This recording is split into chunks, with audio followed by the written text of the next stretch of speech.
The climate of the Earth has been fairly stable since the last ice age. We have experienced fluctuations in temperature, but the climate has been stable enough for life and civilizations to develop.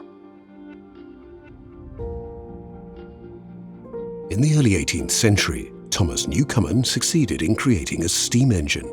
This invention was beneficial for the English mining industry, which was now able to remove water from deep mine shafts. The Industrial Revolution started accelerating when the Scotsman James Watt improved the steam engine in 1774.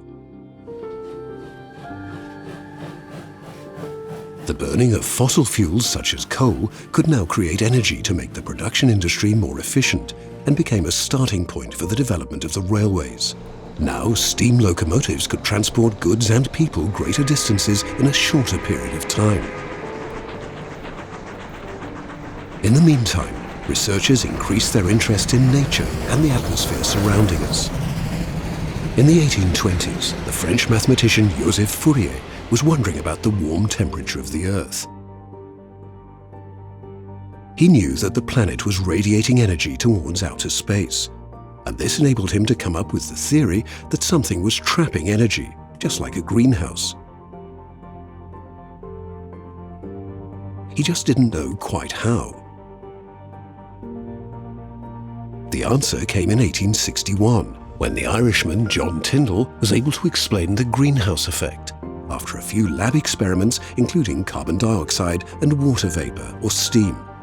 The greenhouse effect is central for our understanding of what is happening to the climate today.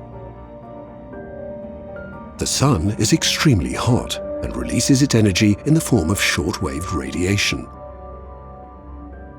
These waves can generally pass unhindered through our atmosphere and reach the ground surface, where the energy is used for heating, vegetation, and life itself. This is different from the Earth's radiation, as we know on cold, clear nights. The temperature of the Earth is much colder compared to the Sun, which creates long-wave radiation. The globe is simply cooled down because of the long-wave radiation emitted by the Earth and sent back to space. But unfortunately, it is not that simple. The long-wave radiation is captured by greenhouse gases such as carbon dioxide, methane, nitrous oxide, and of course water vapor. The greenhouse gases do not absorb the radiation, but instead reflect it in different directions, which means that some of the Earth's radiation is redirected back to the ground surface. In reality, the greenhouse gases can be seen as a blanket surrounding Earth because they keep the planet warm. When we burn fossil fuels such as coal, oil, and gas, we're emitting more and more greenhouse gases into the atmosphere.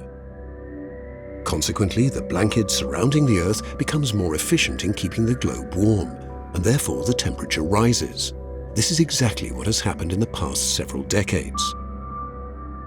This fact has been known for the last 150 years, and the consequence of burning coal was described by the Swede Svante Arrhenius, who in 1896 calculated that a twofold increase in CO2 in the atmosphere would cause a temperature rise of 5 to 6 degrees Celsius.